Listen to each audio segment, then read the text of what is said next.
scenery. No matter how much we thrive in busy, concrete-soaked cities, forests are always welcoming and refreshing to us. The air is clear and crisp, and daylight plays hide and seek through the tall branches. It's inspiring and beautiful. Sometimes, though, as you walk on your path, your mind begins to focus on small things. Noises, gusts of wind, shadows in the trees. Such silence can be both welcoming and unsettling. Depends on how you view it. Forests are double-sided coins. They hide you away from the tiring city landscape, but expose you to another environment. You are not in control anymore, because this is not your home. You can lie to yourself and build a house there, but you don't belong in a forest. You're merely a visitor.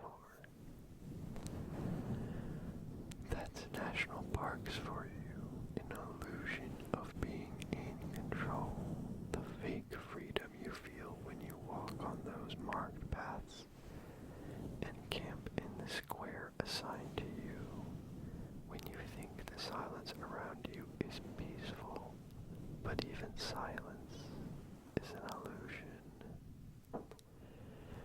Visit a forest again, even when it's silent. Is it really? It's not. Complete, absolute silence means death. Fear it. My father taught me that. He's a park ranger, and he's been doing this job since forever. I wasn't much of a fan of national parks, especially because most of the time there's no service and the hikes are killing me. I'd rather enjoy nature by swimming in a lake or skiing. Why break your legs to end up to a high point just to see a random valley?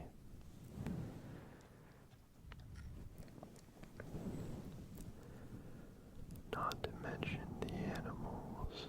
They were everywhere, and the insects always got on my nerves. I never understood his love for the forest.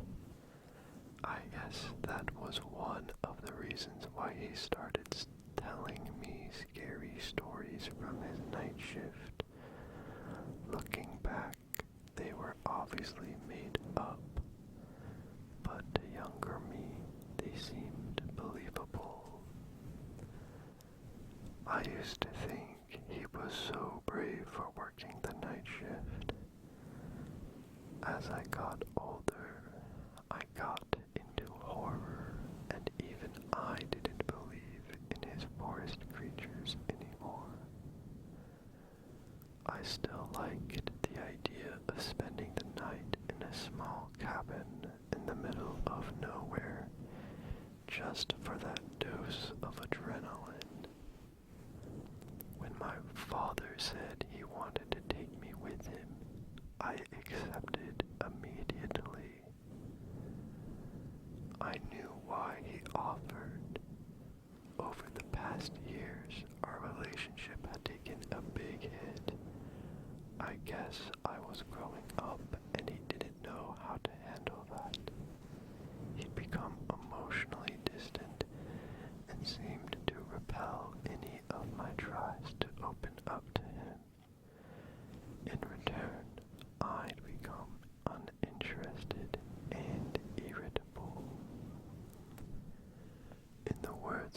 mother, this would have been a fun way to bond, I guess. We arrived at the park around 9 p.m. His shift started at 10 p.m. and ended at 6 a.m. His jeep pierced through the darkness and ventured into the woods. The headlights flashed the trees, turning them white against the black sky. I'd never been on this route, but then again, my visits to the park were rare. We drove for a while. Most of the time, people underestimate the size of national parks. It took us an hour and a half to get to the cabin, which wasn't even in the heart of the forest. I saw it, one single trace of humanity in the middle of nowhere. A tiny wooden cabin with flickering light bulbs and watchdogs. Before we got out of the car, my father stopped me. Listen, there's some instructions you need to follow here. I know it might seem unimportant, but they are crucial. Then he handed me a piece of paper, a list of handwritten rules. At first, they were ordinary.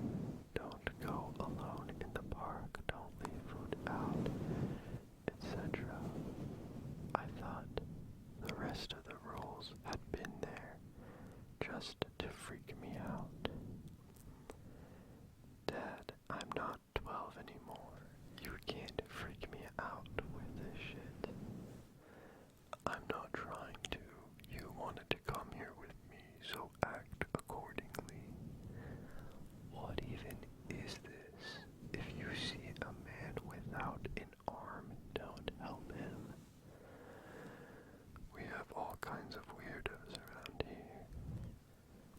And this, if the whistling is near you, it means they're far. My father smiled, but his eyes didn't.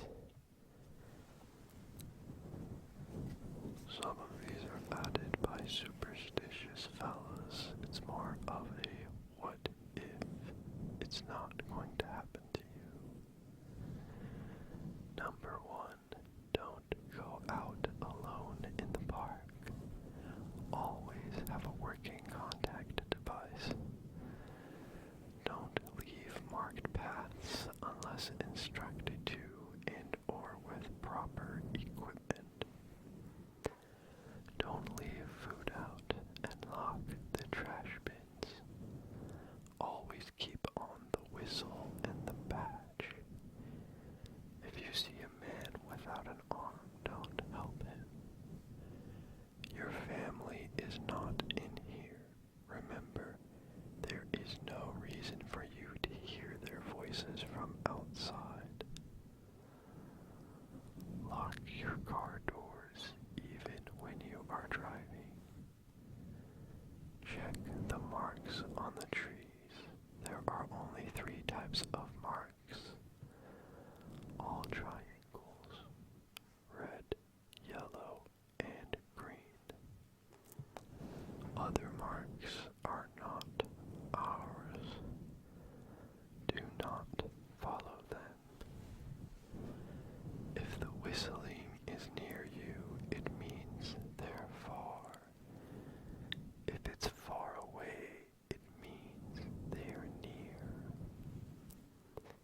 Beware of dead blue.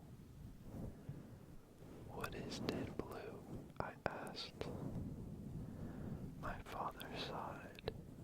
You know when you're out in the woods, when you think what you hear is silence, but you realize there's dozens of sounds around you, from birds to crickets to leaves rustling. Yeah. That's because such thing as silence. Absolute silence. Never. There's always sound, movement, life.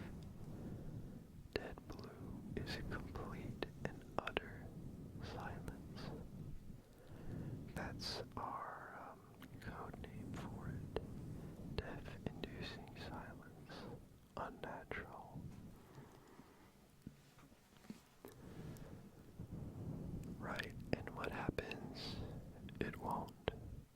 But if it does, he paused, staring at the steering wheel, then his head turned to me, his eyes darted from mine to the window behind me. You leave. That being said, he got out of the car and I followed. The cabin was dusty and cramped. I couldn't understand how he could spend 8 hours in here. He had a small TV, but it wasn't working, a desk and a mini fridge. You sit here all alone? I asked. Yeah, why'd that freak you out? Don't you get bored? Martin's Post is 10 minutes away. Sometimes I just drive over. Nothing really happens out here anyway. My spot is pretty far from the campsites. I just have to patrol from time to time to make sure no one wanders off into the night. But that rarely happens. This is one of the wilder areas, less explored. You haven't explored it at all. His eyes sparkled. Wouldn't be possible. So you don't know what's out there. That's the fun of it. You said you wanted adrenaline. There you go. I nodded. He opened the mini fridge and threw me some juice. Orange juice. I mentioned I liked this brand once, and he remembered. Maybe our relationship wasn't so bad. We sat next to each other in the small cabin. Dad locked it. I'm not gonna lie to you, most of the time I just sleep. Literally nothing ever happens. So you really didn't see any creatures out there like the ones you told me about when I was little, I jokingly asked. The only creature out there is my manager, and I'd rather face a million cryptids than talk to him. I laughed. I leaned in to look out the windows. I can't see anything, just my reflection. Want me to dim down the light? Yes. He did, and darkness crept inside that tiny cabin. Darkness crept inside the tiny cabin. Darkness crept up inside the tiny cabin. The woods became more prominent, more vivid. The light made by the moon was unbelievable. Unbelievable. And the stars were actually visible compared to the polluted city. The cabin was on a hill propped up a tree with a trapdoor and a ladder leading to our car.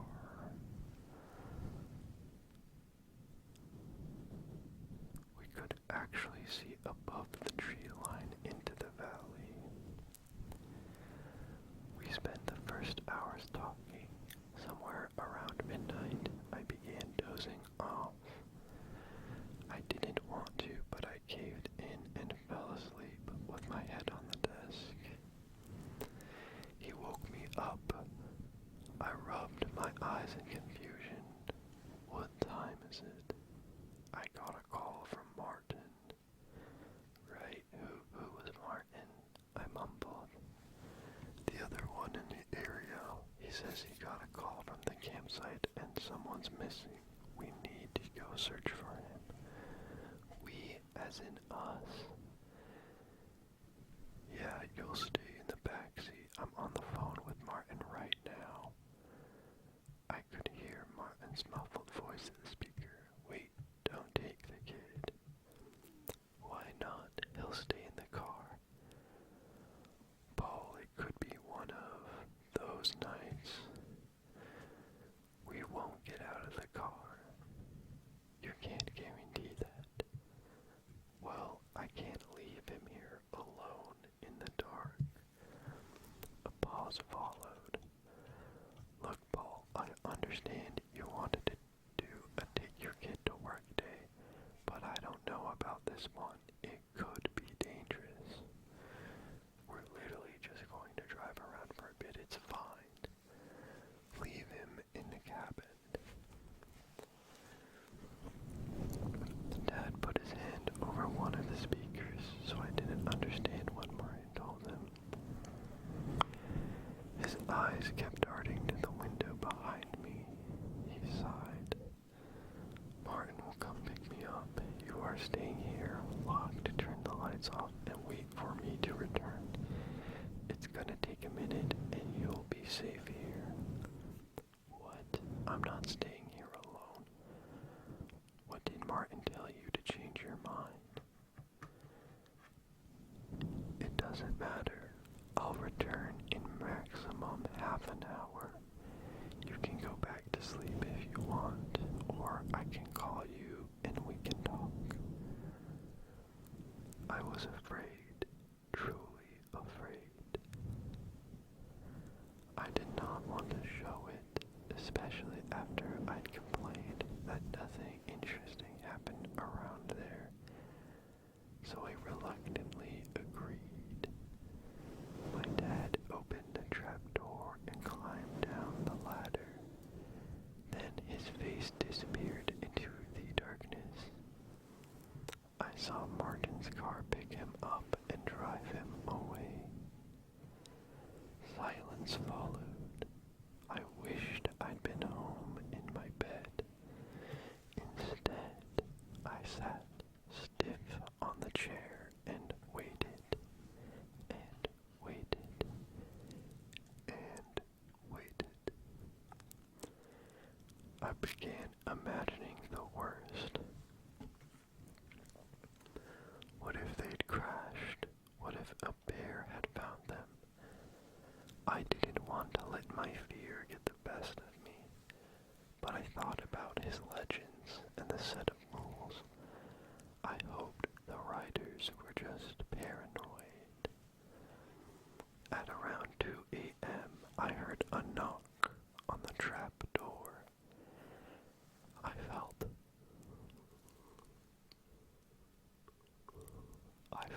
my chest tighten. Another knock followed. I wanted to respond, but something in me didn't allow me to. Then I heard my dad's voice. Kev, open. It's cold out here. It echoed through the cabin. My eyes were dry from the lack of sleep, but my mind was fully awake. I stared at the phone, then at the trapdoor.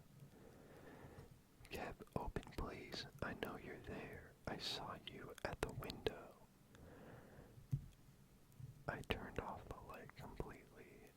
I don't know why I had this urge, but if my dad could see me from the window, anyone could, or anything. And I didn't like to be displayed like that. Didn't like to be on display like that. You don't have a key. It locks from the inside. Shit, yeah. How was it? Did you find him? Yeah, we did. He was drunk off his ass. We helped him return to his friends. Could have been a lot worse. As I was talking to him, I searched for the keys in the drawer. It was strange because I hadn't heard anyone climbing the ladder or seen Martin's car drive my dad back to the cabin. How did you get here without Martin? What do you mean? Open up, Kev. I'm freezing. Answer the question. He did drive me here. I didn't see any headlights. They were off to not draw the attention of animals. Bullshit. I pulled out the crumpled piece of paper. Number 6. Your family is not in here. Remember, there is no reason for you to hear their voices from outside. My hand was shaking so bad I could barely grab the phone. I skimmed through my contacts. Kate F. Connor, Dad. I called him. The phone was ringing, yet no sound came from beneath the trapdoor. My dad picked up. Everything okay? In the blinding darkness of the cabin, surrounded by the howling wind, I toned my voice down to a whisper. Dad, someone out there is pretending to be you. A long pause followed when he spoke. His voice was trembling. Don't open. Turn off the lights. Did you turn them off when I told you? I turned them off now. No, you should have turned them off when I left. I'm sorry. It's fine. Don't talk to it. Did you talk to it? Guilt crept up my spine. I don't know why, but I lied. I did not. Good. Stay put. I'm coming after you. But what if the thing sees you? You'll have to face it. We have ways to distract them. It's fine. Don't be scared. I lied again. I'm not. Good. I love you. I'm coming.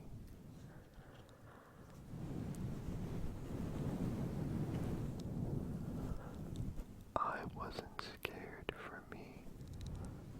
I was scared for him.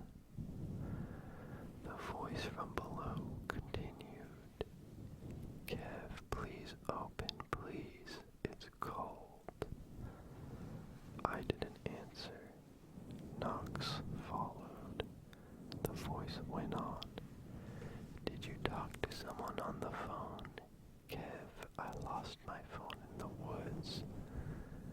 Whoever is out there and has my phone is not me. It's not me. It's not me. It kept repeating. It's not me. It's not me. It's not me. I began feeling lightheaded. Fear is one thing, but this was a combination of anxiety, stress, and guilt. I tried to control my breaths, but to no avail. The cabin was spinning around me. It's not me. It's not me. It's not me. It's not me. It's not me. Shut up, shut up. And it did. Silence followed. I pulled out the list again and started reading and rereading the rules like a lunatic. I kept listening for noises from outside. The wind was still going. Good. No dead blue. Then I heard a loud thud from my wall. Another followed, and another. It sounded like footsteps